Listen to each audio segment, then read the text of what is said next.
생각이 제 안에 저절로 드는데요. 남들이 보기에는 행색은 폼은 나지 않을지라도 농사는 어떤 전문직 사람들보다 어떤 예술하는 사람들보다 못지않게 자기 주관이 아주 뚜렷한 그런 직업이라는 그런 생각을 해보았습니다. 백이면 백사람 하는 방식이 다 달라도 서로의 자기 방식이 맞다고 이렇게 강력하게 주장하고 있다는 것. 그래서 잘 짓는 사람을 멘토로 이렇게 해서 나름 기동량을 눈동량을 또 해서 농사를 지어보는데, 문제는 누구를 멘토로 하느냐 하는 거죠. 말씀을 들어보면 이분은 이래서 도움이 될 것 같고 저분은 저래서 도움이 될 것 같고, 이분 말씀은 들으면 이분도 안고 가야 되겠고 저분 말씀 들어보면 저분도 안고 가야 되겠다는 그런 생각이 드는 거예요. 자, 그래서 참 제가 이 농사라는 게 느린 것 같아도 참 긴박감이 있는 게 바로 농사인 것 같은 생각이 드는 겁니다. 때를 놓치면 안 된다는 게 이게 농사의 키포인트죠. 자, 신앙생활 하면서 감사한 것은, 신앙생활 하면서는 누구를 멘토로 해야 하는지 고민할 필요가 없다는 거죠. 그냥 오 주 예수, 오 주 예수, 예수님만 우리 멘토로 삼으면 된다는 거죠. 그래서 예수님 한 분만 멘토 삼고 따라가기만 하면 되죠. 농사는 때를 놓치면 안 되지만 신앙생활에 있어서는 때를 놓쳐도 십자가 상에 한편 강도처럼 이런 구원의 은혜도 주어지는 것이 있더라 이겁니다. 그래서 농사는 한 해 망쳐도 그 다음에 잘하면 되지만 신앙은 이 땅에 있을 때 정말 잘 믿어야 하지 다음에 잘 믿을 수 있는 기회가 없다는 거죠. 그래서 농사를 제가 조금 짓는 척 하면서 깨닫는 게 참 많습니다. 수박 원순을 자르고 밑둥에 떡잎을 제거하는 작업을 해야 되는데, 이게 또 안 해본 사람인 제가 한다는 것이, 비전문가인 제가 한다는 것이 이게 매우 조심스러운 거예요. 멘토의 이야기를 들어보지만 사실 밭 현장에서 일을 하시는 분들 의견 또한 무시할 수는 없는 거죠. 그래서 경험이 부족한 저로서는 자꾸 들으면서 체험을 해야 하는데, 그런데 요게 좀 알만하면 계절이 바뀌고 다시 겨울이 오는 거예요. 그래서 그 다음 봄이 되면 또 잊어버린다는 거죠. 어릴 적부터 오랫동안 해오지 않았기 때문이죠. 그런데 이 농사를 몇십 년 지어온 사람들은 그걸 어째 아는지 신기하고 존경스럽다는 말이 저절로 나옵니다. 신앙도 말씀을 자꾸 듣기는 하는데, 예배는 드린다고 하는데, 문제는 예배당 나가면 까마득하게 다 잊어버린다는 거죠.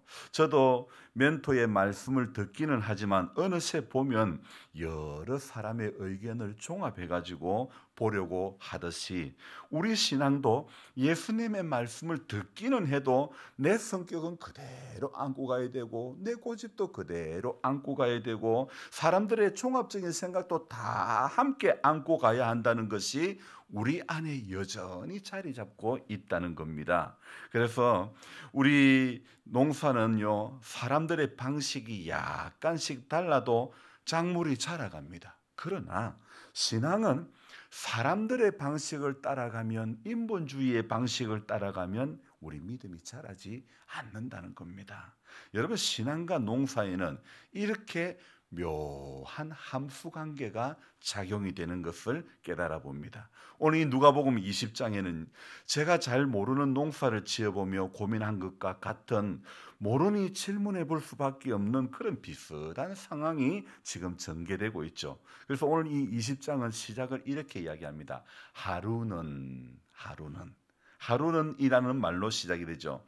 어느 말씀이든지 간에 시작하는 첫 소절이 가지고 있는 의미는 참 많이 의미를 가지고 있고 많은 어떤 중요한 것을 함축하고 있는데요.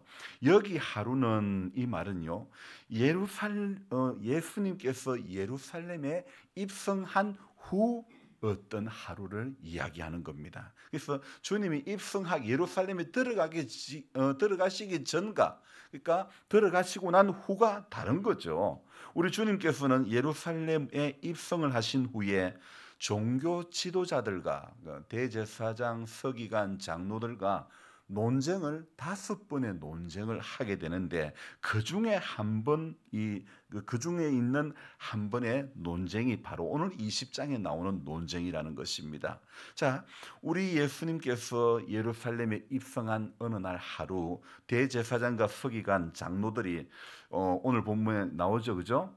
복음을 전하실세, 가르치시며 복음을 전하실세 대제사장들과 서기관들이 장로들과 함께 가까이 와서 뭐합니까? 2절에 당신이 무슨 권위로 이런 일을 하는지 이 권위를 준 이가 누구인지 우리에게 말해라, 이렇게 이야기합니다. 그러니까 당신이 가르치시는 권위가 성전에서 복음을 전하는 그 예수님께 이 종교 지도자들이 당신 지금 무슨 권위로 이런 일을 하고 있는지, 가르치고 있는지 묻는 겁니다. 이에 우리 주님도요, 안 집니다. 주님이 대답합니다. 3절에 어떤 대답합니까? 같이 읽습니다. 대답하여 이르시되 나도 한 말을 너희에게 물으리니 내게 말하라. 나도 하나 묻겠다. 너희들도 내게 말해라. 뭐 이야기하죠. 그러면서 주님께서 하시는 질문이 4절 같이 읽습니다. 요한의 세례가 하늘로부터냐 사람으로부터냐. 자, 요한이 베푸는 세례가 하늘로부터인지 사람에게 왔는지를 답해라, 이야기하는 거죠. 자, 이런 것을 역공격이라 말할 수 있겠죠. 재미난 것은 5절부터 7절에 나오는 종교 지도자들의 다음 행동입니다. 자, 그들의 다음 행동이 무엇입니까? 5절에 그들이 무엇합니까? 서로 의논을 합니다. 왜 의논을 했을까요? 자, 그 뒤로부터 읽어봅시다. 만일 하늘로부터라면 어찌하여 그를 믿지 아니하였느냐 할 것이요, 만일 사람으로부터라 하면 백성이 요한을 선지자로 인정하니 그들이 다 우리를 돌로 칠 것이라 하고. 자, 지금 그들에게는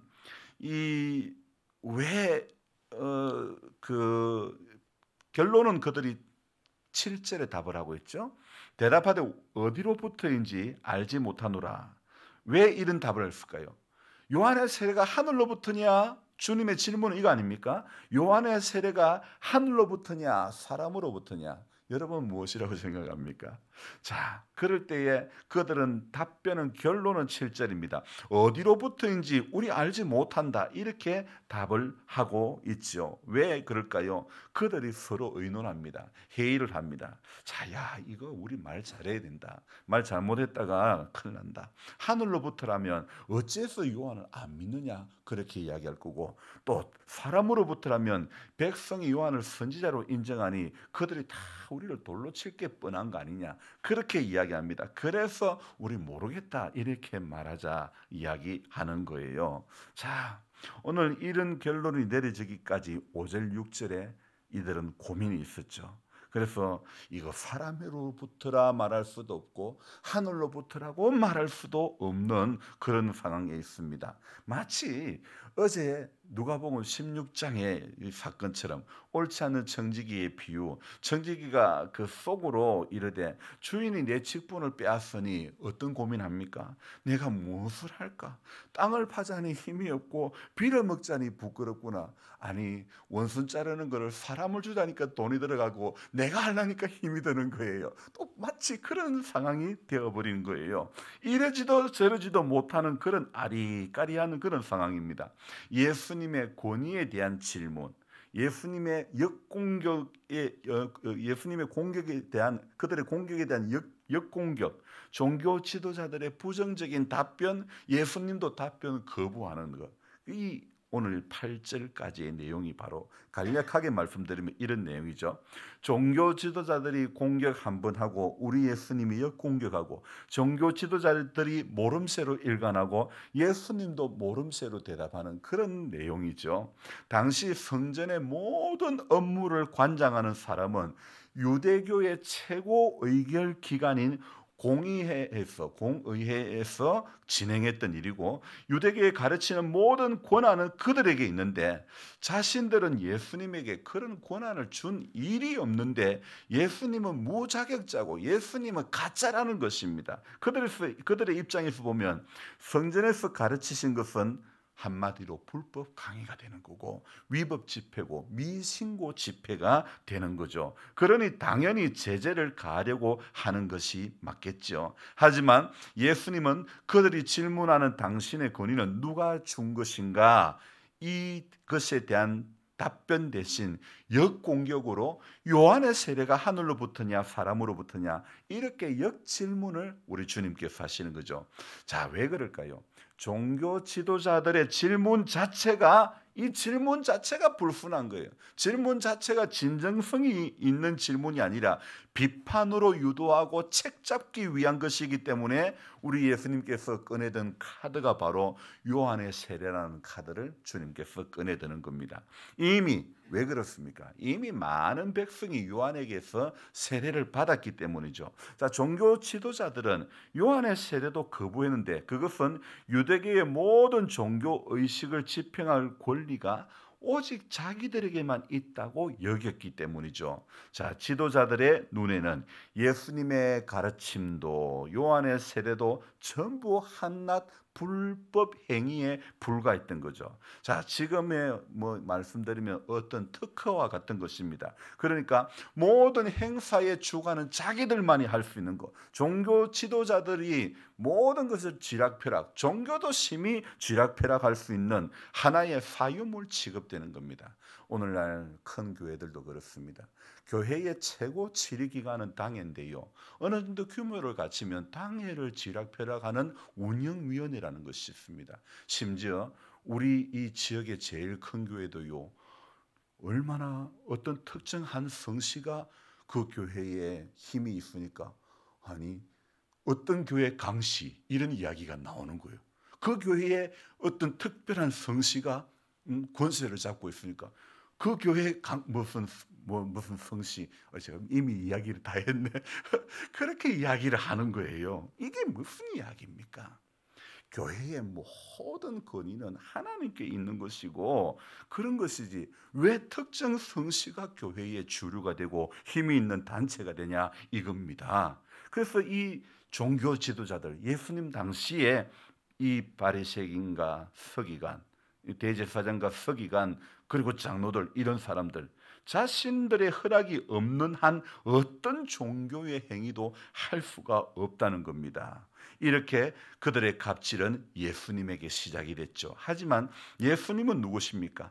사람들의 마음의 생각까지 전부 다 아시는 우리 주님께서 꺼내든 카드가 요한이 베푸는 세례 문제죠. 만일 요한의 세례가 하늘로부터 온 것이라면 왜 너들은 받지 않았느냐? 고 공격당할 수 있을 것이고 사람에게서 나왔다고 말할 수도 없는 것입니다. 왜냐하면 그러면 많은 사람들이 요한을 선지자로 인정하는 꼴밖에 안 되기 때문에, 만약 그리 되면 백성들이 자기들을 돌로 칠 것이기 때문에 이거 함부로 헐뜯었다간 자기들이 험한 꼴을 당할 것 같다는 그런 생각이 드는 거죠. 그래서 20장에 나온 이 권위에 대한 논쟁은 우리 예수님도 더 이상 답을 하지 않습니다. 더 이상 이것은 논쟁할 가치가 없기 때문이죠. 자, 여러분 하나 물어봅시다. 이재용의 권위는 누구로부터 나온 겁니까? 이재용의 권위는 누구로부터 나온 거죠? 아버지 누구예요? 이건희. 그럼 이건희의 권위는 누구로부터 나온 겁니까? 창업주 이병철로부터 나온 것 아닙니까? 우리 그리스도인의 권위는요, 하나님 아버지 그분의 말씀이, 하나님 아버지와 그분의 말씀이 우리 그리스도인의, 우리 교회의 권위가 되는 줄로 믿습니다. 여기 5만 원짜리가 있습니다. 이게 이렇게 막 꾸겨졌다고 5만 원짜리가 4만 9천 원 됩니까? 이 꾸겨진 5만 원은 4만 8천 원이 됩니까? 아니잖아요. 꾸겨져도 이 5만 원짜리는 한국은행 죄송합니다. 꾸겨져도 5만 원짜리는 5만 원의 가치가 있는 거예요. 우리에게 주신 권위는 하늘로부터 오는 권위입니다. 그러므로 오늘 사람인 부족한 제가 강단에서 말씀을 전해도 모든 권위는 하늘로부터 오는 것이고 사람인 저의 능력과 지혜에서부터 나오는 것은 결코 아니라는 겁니다. 사단 마귀의 계계를 물리치는 권세 권위도 내게 있는 것이 아니라 예수님께 있음을 알고 오늘도 예수님 권세, 내 권세. 제가 오늘 시작부터 이 찬송 부르니까 좀 그렇지만 그러나 예수님 권세가 내 권세라는 것을 제가 오늘 말씀드리고 싶었기 때문에 이 찬송을 불렀다는 것입니다. 여러분, 예수님 권세, 내 권세, 이 고백으로 오늘도 하루를 이겨가시기 바랍니다. 세상이 아무리 우리에게 갑질을 해도 주님의 권세는 내 권세라는, 내 권이라는 것을 믿고 국에서도 5만 원짜리는 5만 원의 가치가 있는 것이듯 세상에서 비록 약하고 추해도 주께로 가면 어떻게 해요? 힘주시고 내 추함을 다시 써주시네. 바로 그 주님의 권세가 오늘도 저와 여러분들의 하루를 붙들어 주실 것을 굳게 믿는 우리 모두가 되기를 주님의 이름으로 부탁드립니다. 기도하겠습니다. 하나님 아버지, 오늘 누가복음 20장에 예수님이 예루살렘에 올라가셨을 계실 때 어떤 하루에 거기에서 가르치며 복음을 전하실 때에 대제사장과 서기관들, 장로들이 주님께 와서 질문을 합니다. 당신이 무슨 권위로 이런 일을 하냐고. 우리 주님께서는 하늘로부터 받은 권세, 권위를 가지고 말씀을, 복음을 전하고 가르치는데 종교 지도자들은 하늘로부터 보내신 일을 알지 못하고 자신들의 권위만 주장하는 이 모습들, 오늘 우리가 신앙생활하면서 마치 이와 같은 모습이 아닙니까? 주님, 교회 안에 있는 모든 권위는 하나님으로부터, 말씀으로부터 나오는 것인데 오늘 조금 힘 있다고, 조금 돈 있다고 주님 교회의 주인 되려고 하고, 목회를 하는 목사도 오늘 교회에 조금만 부응하면 교회 주인 행세하려고 하고, 주님 조금만 힘이 있다면 성도님들도 주인 행세하려고 하는 그런 모습들이 얼마나 많은지 모릅니다. 주님, 오늘 우리는 대장 되신 예수만 따라가야 될 사람들이지 우리가 결코 주인이 될 수는 없습니다. 주님, 주님이 우리 가운데 우리 모두의 주인이 되어주시고 대장이 되어주시고 우리는 그 대장 대신, 주인 대신 주님만 온전히 따라가는 하나님의 사람 되어지게 해 주시옵소서. 세상이 아무리 우리에게 갑질을 한다 하더라도 주님의 권세는 우리의 권세, 나의 권세임을 믿고 오늘도 하나님, 약한 것이 문제가 아니고 주님의 권세가 내 권세가 되지 못하는 것, 주님의 권세가 내 권세로 인정하지 못하고 그 믿음이 오늘 우리에게 문제가 되지 않습니까?